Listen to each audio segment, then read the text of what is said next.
Panic sets in. Fox panel boils over on Carney as Trump teases major New Deal.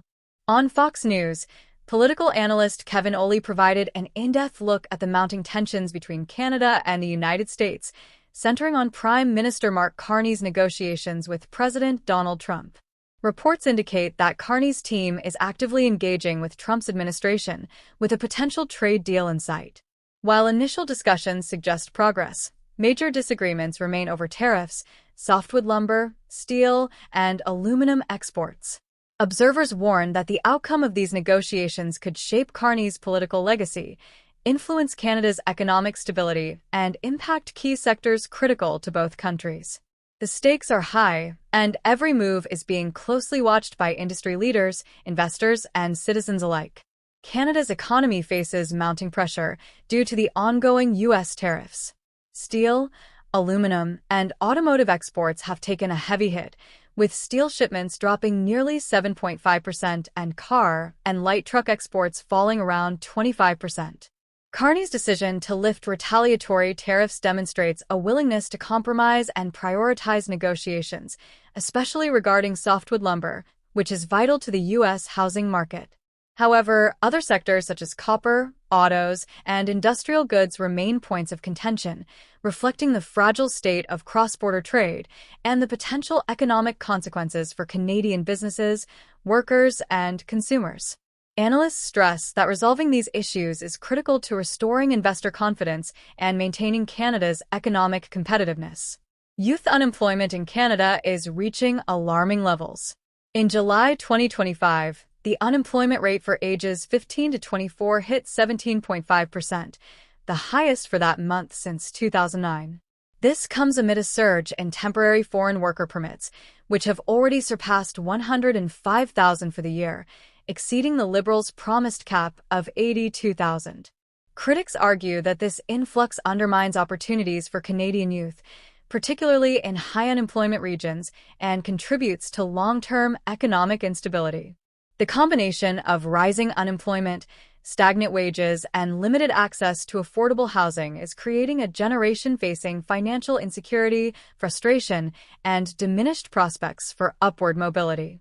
Canada's refugee and asylum system is similarly under strain.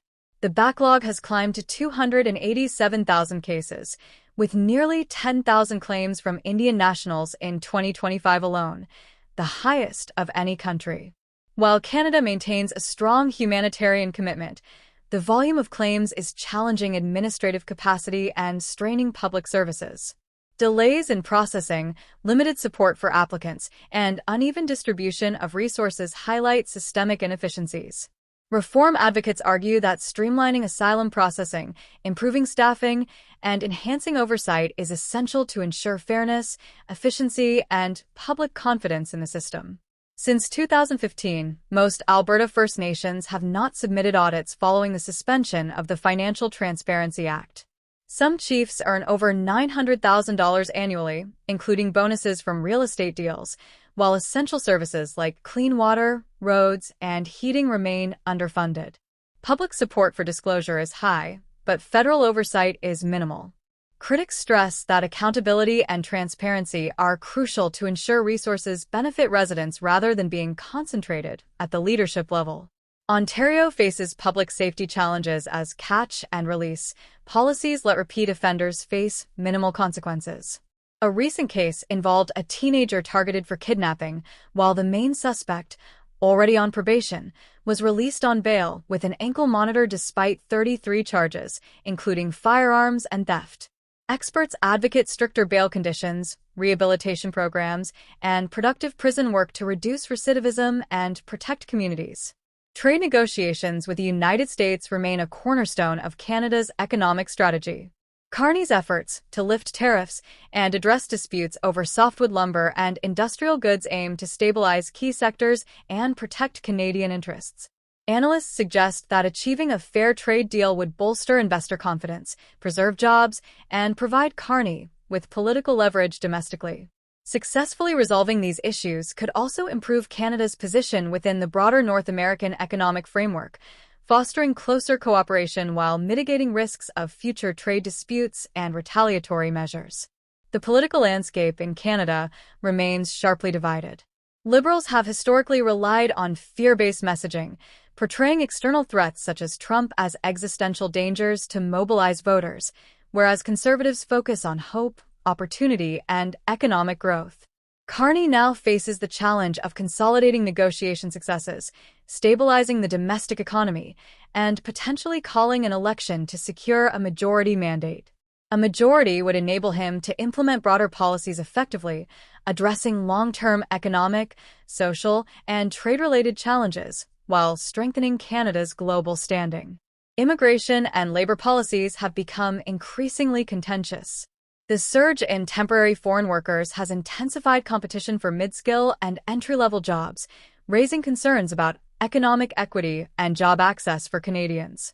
Reports of fake job postings attracting hundreds of applicants from abroad highlight the imbalance in the labor market and underscore the need to prioritize domestic employment while managing controlled, temporary foreign worker intake to maintain economic stability. Economic policy intersects with social challenges, including public safety and justice system performance. Weak bail policies and insufficient monitoring allow repeat offenders to continue criminal activity, creating insecurity for communities. Proposed reforms include stricter enforcement, rehabilitative programs, and productive prison labor initiatives to reduce recidivism and enhance public trust. Integrating justice reform with broader economic and social policy is critical to fostering stability and ensuring citizens feel protected and supported.